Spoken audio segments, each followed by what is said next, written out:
All right, so this is going to be our tabs tutorial. This is going to be a simple menu for a coffee shop. So we have our drinks and then we have our food. Made the text a little bigger than typical just so that we can see it a little bit here. I'm going to turn on hidden characters. So we've got type, show hidden characters. So after each one of these entries, we have the paragraph symbol so that we've got that return, and the pound sign indicates the end of the text. So we want to go ahead and start adding our prices. And the drinks, most are going to come in 2 sizes, some are going to come in 1 size. So I'm going to go ahead and add some text for small, and I'm going to hit tab here, and we'll start to see that come together in just a moment. Instead of hitting space, we're going to go large. Let's spell that right. There we go. So in between the text here, or after that, we're going to go ahead and enter the small size of the espresso and the large size of the espresso.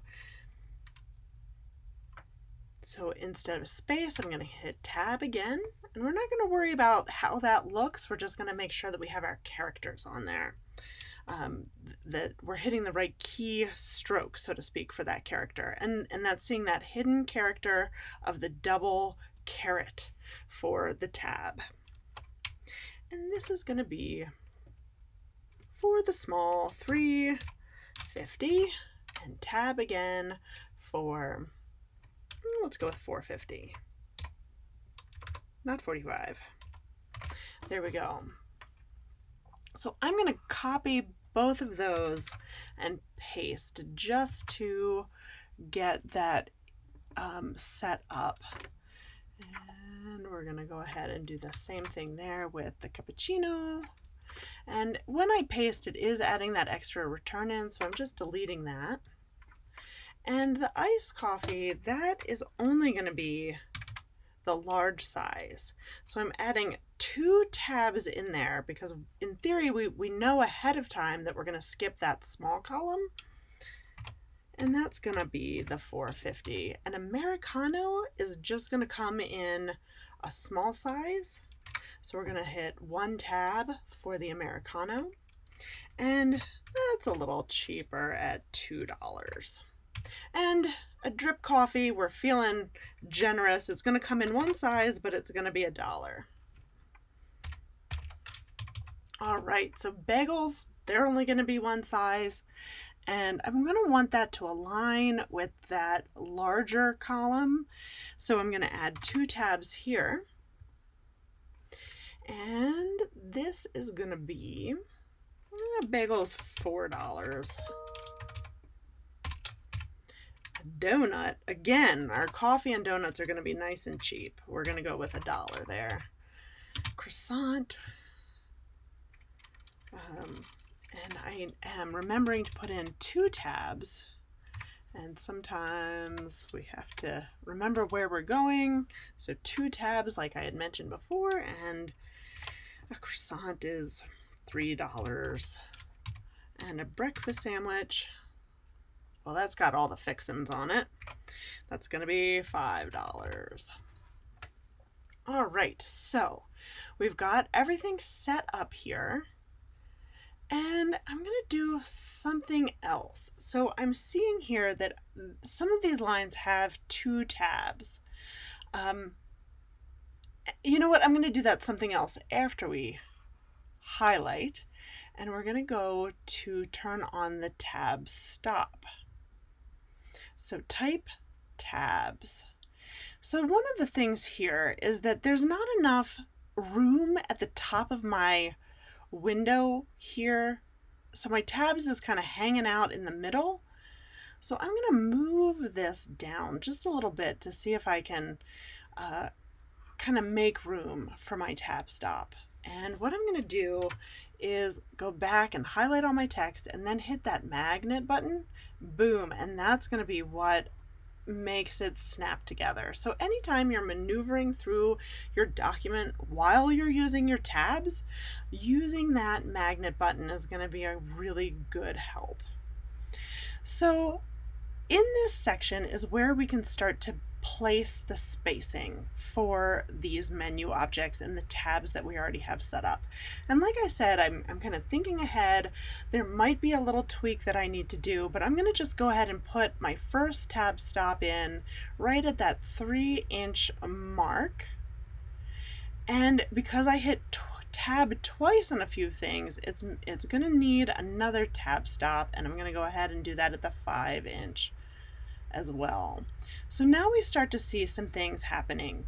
We've got our 2 columns for prices, and down here at the bottom where we decided that our food is just going to hang out on the right hand side, great.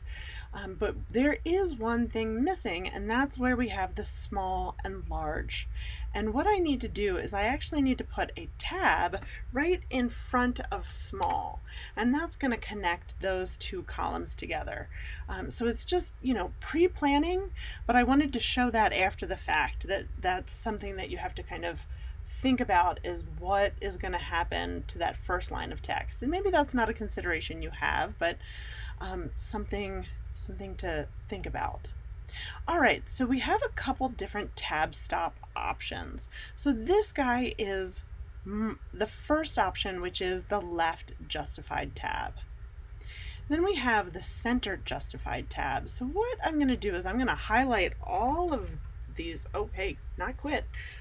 Highlight all of the pieces of text. And this tab stop, he's highlighted. I'm going to change that to the center align. And so now everything in that column is center aligned.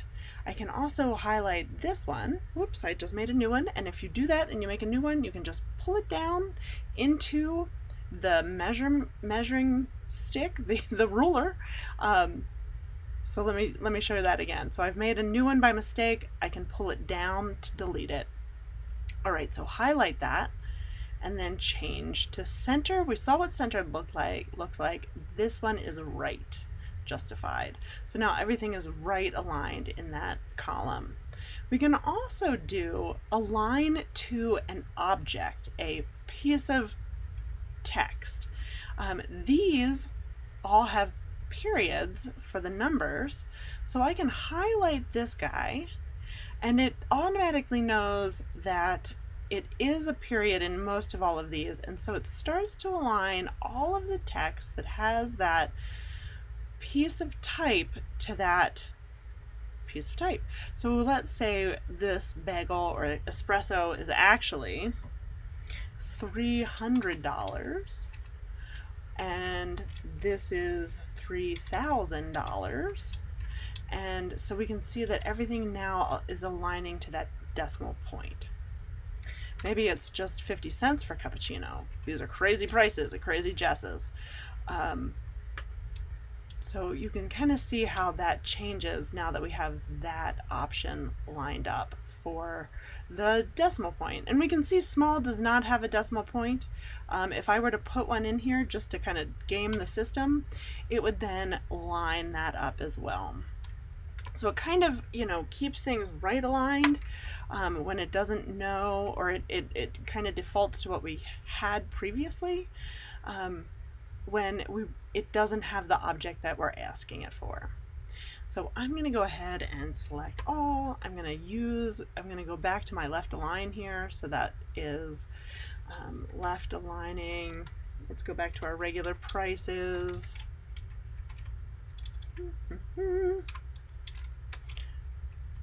And so that is a little bit more about tabs. So again, if we were to move our window and move our view, so to speak, if we wanted to get all of those, that tabs box line, we'd hit that magnet button, and then we have those options for tabs. So using the type show hidden characters, if I turn that off, it just helps to know what kind of keystrokes you have in your object. in your text. So that's a little bit more about tab stops.